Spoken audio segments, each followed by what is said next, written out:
Hello everyone, my name is Chris Mays and I am here to review and critique Mr. Mac Johnson's term paper. His theory he has chosen is on liberalism, and I myself, when we were doing the module on idealism, I didn't really agree with it as a workable theory, and I still don't, but I do find interest in it.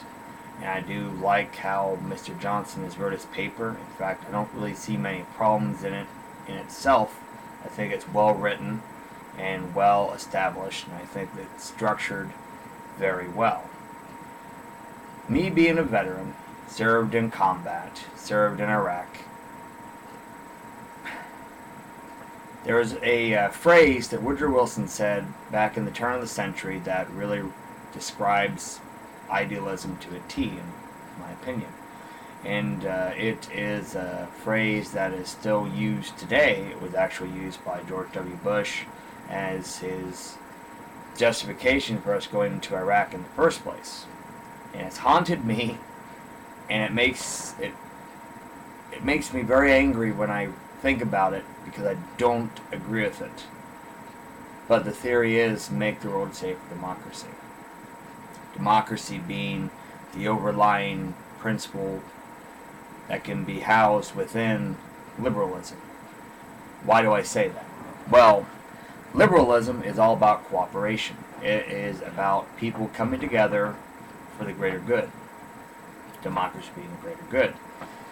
And I remember in the module, in the readings, Cynthia Weber talked about how democracy would be the best way to get all the nations to cooperate. If everybody was democratic, democratic nations don't go to war with each other very often, if ever, really. So democracy would pave the way for a type of utopian world, in a way.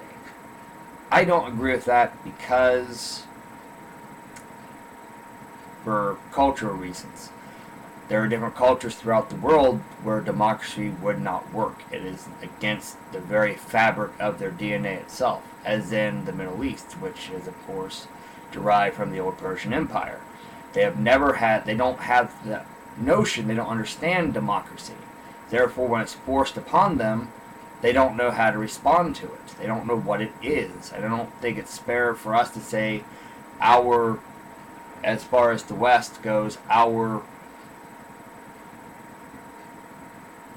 way of doing things is the right way to do it. We've been trying to do that for 100 years. Pushing how we do things to other countries that don't want to do things the way we want to do things. So who are we to say, you're supposed to do it our way because our way is the correct way? That's a very ethnocentric way to look at it. But that's neither here nor there. I apologize for getting to a tangent, but I'm very passionate about that subject. But I will put my biases aside. I just wanted to stress my bias early on to let you know that the critiques I have, I apologize if my biases are in there. I am sorry, but I did want to have them out there in the open. That way you do understand my perspective on this theory. Now, without further ado, I will actually discuss the theory itself first. Since I do have a tendency to get into tangents, I'm going to do my best to structure this video in 3 parts. First, I will talk about the theory itself, then the movie 1984, which Mr. Johnson uses as his case study for this particular theory, much like Dr. Kiersey used Independence Day, or actually much like Cynthia Weber used Independence Day to orchestrate her point in our original reading. And the third part of my video will be my critique itself of the theory itself, which I know I've already started part of the way. Well, let's get into the first part, shall we? Talk about the theory itself. The theory is about cooperation. And I will, first of all, I'll read a passage from Mr. Johnson's draft here. In fact, it's actually the first paragraph here. This is from Webster's Dictionary. Defines liberalism as a political philosophy based on belief in progress, the essential goodness of the human race, and the autonomy of the individual in standing for the protection of political and civil liberties.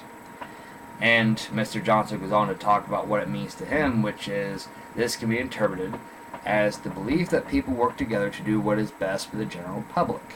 I agree with that interpretation. I do believe that is what liberalism is about. It is about people working together for the greater good. I don't have a problem with that, but what is the greater good? That is the problem I have. Without elaborating too much, that, in my opinion, is the problem with this theory. What is the greater good? Who establishes that greater good? Who is in charge of saying this is the greater good? I think it's safe to, I think it is not inappropriate to ask that question, for lack of better words. And Mr. Johnson goes on to talk about idealists, which of course liberalism and idealism are similar. There are slight differences, but they are similar, and they also kind of go underneath the same, I guess the same web, or the same tree, if you will. Same family tree, you could say. Idealists believe that there is a basic goodness to people that can be corrupted by bad forms of organization. These bad forms of organization are found at the level of the state and society. If these bad forms of organization that divide people and lead to misunderstanding, it is these bad forms of government that divide people and lead to misunderstandings among them. That passage is important because the movie ties into that. There are two factions within this movie. The party, which is the mainstream, which is the organization that this government is over, and the proletariats, which would be, according to this passage, would be the bad form of organization, to try to break down the party, to try to change the way they're doing things, to try to break that cooperation that the party all has in common, which I'll talk about what they have in common here in a little bit. But that is really liberalism, is coming together for the greater good. Cooperation. And of course the myth itself, as we learned earlier on in the module, is there is an international society. Whereas, of course, realists believe that anarchy is the permissive cause of war. In this case, there is an international society, which negates, if not eliminates, anarchy, because anarchy is uncertainty, in my opinion. It is uncertainty. It is the fog, in a way. And liberalism is a way to try to lift that fog and to bring about cooperation, which almost breaks down all borders, because with cooperation, there is no hostility, there's no war. If there is complete cooperation, there is no war, there is no anarchy. Which is why this theory, this myth is, there is an international society. Within that society, people do still crave power. They do still want power. That is the myth, that is the function of the myth here. People will do whatever is necessary to get into power. And Mr. Johnson goes on to talk about how, well, basically I'll backtrack a little bit. My power. How to attain power in this society. What one would have to do would be revolutionary. Excuse me. What a would-be revolutionary would have to do would be, they would have to somehow make the current regime, the current government, the current ways of doing things corrupt, or make it look corrupt to the masses, to make them believe, whoa, this is the wrong way of doing things, we need to fix it, we need to make it better. We need to make it better. That would be the common theme here. The revolutionary would have to make the current regime look bad enough to where they need to revolt against them, overthrow them, and establish a new government, which of course the revolutionary would be in charge of the new government, gaining power, not only power itself, but legitimate power. Power that is looked upon as having legitimacy by the masses, whereas a dictator can grab power through coercion and force, Whereas legitimate power is the government or the society, the masses, love you, they accept you as their leader, which is legitimate power, which is power that lasts the longest. Because the masses trust you, they love you, they want you to be their leader. That is what the would-be revolutionary would have to do to establish power and maintain that power, which of course is the bottom line here, is establishing that power. According to the theory, people, it is in their nature to want to go after power. It is in very human's nature, according to the theory. Now, with all of that being said, I'll start talking about the second part of this video, which is the movie itself. Now, I had never seen 1984 before tonight, so I decided that is the case study for this paper. I should watch the movie to get myself acquainted with it, to better be able to understand it, and to talk about it in relation to how it ties into this theory itself, which I would like to point out and compliment Mac on his choosing. I think it was a very good movie for this particular theory, because it ties into the fact that people crave power and how ultimate cooperation could work, and what the world would look like if it established a liberalism type of mentality. This movie would showcase what the world would look like under a liberalist type of regime. The movie is based on the whole Big Brother concept. Those of us that are, I'd say, probably mid-40s and younger, probably didn't live through the Big Brother scare, so we don't really even know much about it. We don't know about it first-hand knowledge. We have had to learn about it from history or through talking to people that are older than us that lived through it. No offense, Dr. Kiersey, I believe, probably would have lived through that, so he probably could give us first-hand knowledge of that whole scare. And for those of us that are around my age, I'm 30, I will talk about what Big Brother means. Big Brother is the concept of the government is watching you. The government is watching us. They're keeping us on the leash. They're keeping us on chains to make sure we don't to make sure we don't become nonconformists, to make sure we conform. That's what I wanted. Conformity. It is to ensure it was the government's way of watching us to make sure that we conform to what they want. And at that time, it was the height of the Cold War. This government wanted to make sure that none of its citizens started to loom into the communist way of things. This communism is evil and all that stuff. We wanted to make sure we contained communism to that part of the world away from us, and if any of us started to develop communist mentalities, they would be taken away. The government would take care of them so that they couldn't spread that communist propaganda to the masses. God help this country, according to them, if the masses started to think about communism as not anything but evil, which is what, of course, this country wanted us to think of as that.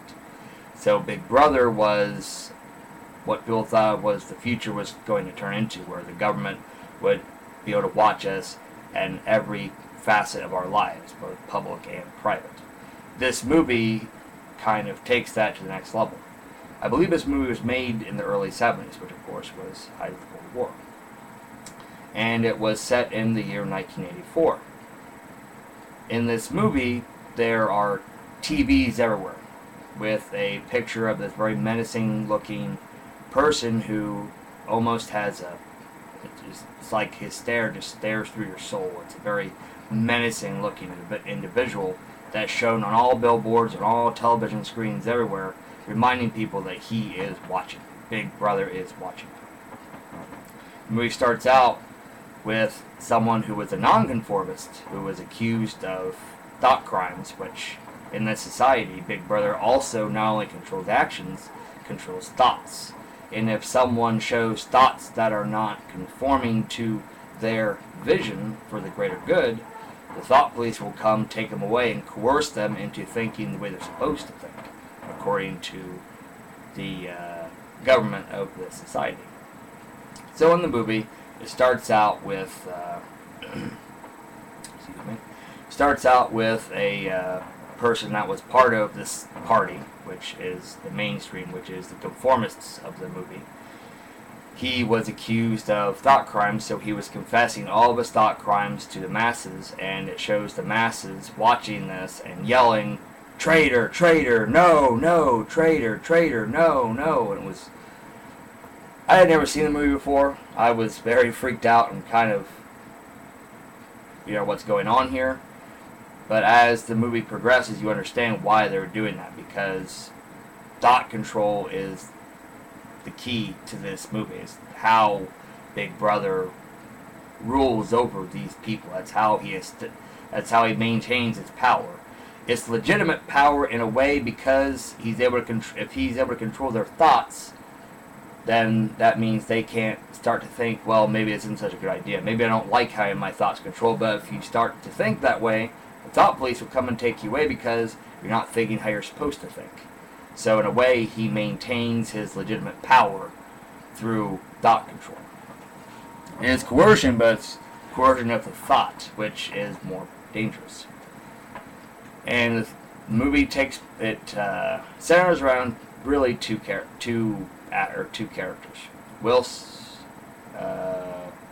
Winston and Julia.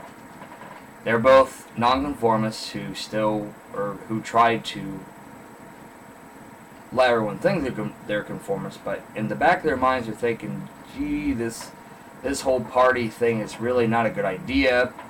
I don't like it.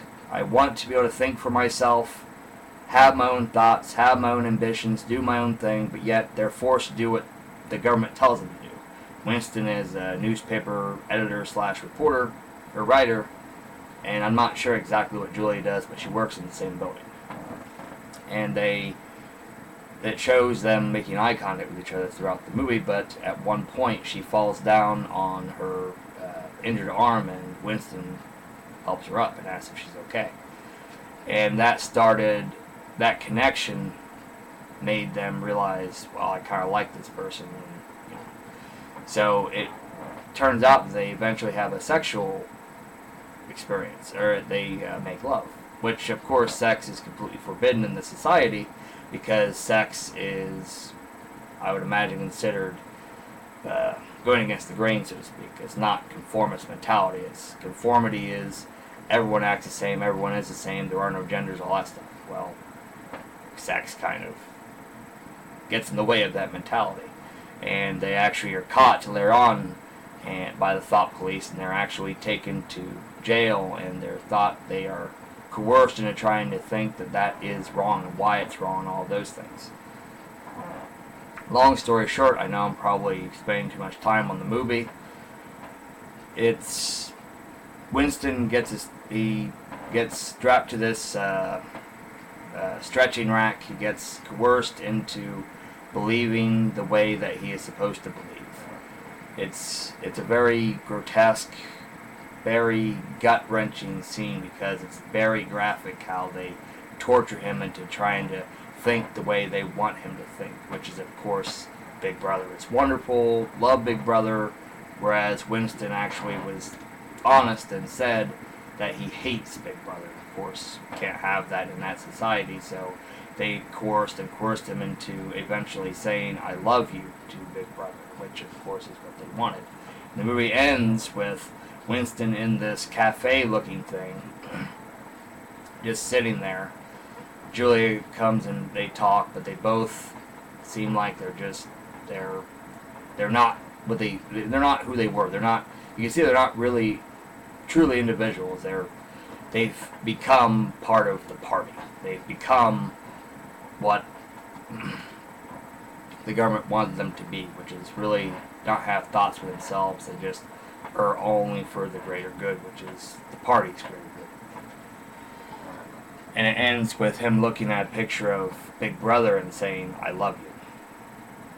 So that's symbolic of how their coercion changed him.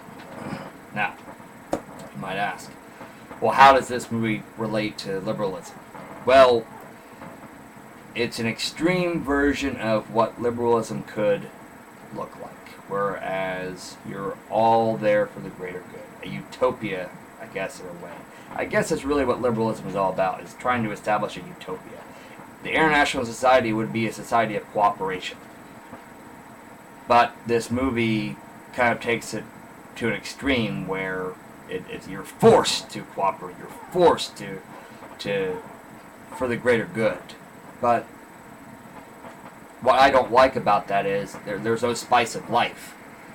Maybe it's because I'm an American, and I know Americans, we are individualistic by nature, which means we care about accomplishing our own goals. I'm not saying we aren't capable of working in a team to accomplish team goals, like through athletics and stuff like that, but we also want to accomplish our own individual goals. And in a society like this, a utopia where everyone's working together for the greater good, what is the greater good? What is that greater good? And the book never really... Well, I guess the book, the readings, this paper talks about the greater good could be democracy. But if a society doesn't want democracy, who are we to force that onto it? So my biggest problem with this theory is, what is that greater good? Who's in charge of establishing that greater good? Who has the authority, who has the legitimate power to tell me this is for your greater good? Well, no. What if it's not for my greater good? What if I don't want to conform to that? That's the biggest problem I have with this theory. I apologize, I probably talk longer than I should have, but I am passionate about, I guess, my disagreement of this theory. But like I said, I do think this paper was well written. I like Mac's perspective on this, and I respect it. I just don't particularly agree with this theory. I don't think it's a practical theory because I think humans are we're too unique in the fact that I don't think this theory would work for us, because there's no incentive to cooperate necessarily, unless aliens did come, like in Independence Day, where we're forced to cooperate for the greater good. And of course the greater good would be preserving humanity. That's understood, but I don't think liberalism would work long term, because what would the greater good be? What is the greater good? What is it? So I guess that's my 2 cents as far as that goes. And I guess this does conclude my video. I hope you enjoyed it. And again, I did enjoy reading the paper, and I hope I didn't insult anybody with my biases. I apologize if I did. Like I said, the paper was well written. It was well structured. I really didn't see anything wrong with it outside of a couple of missed words, but readability wise, this paper is well written, and I really do agree with the movie that he chose. It really did tie into what he was saying, and it strengthened the points that he made. So thank you for watching, and enjoy the rest of your semester.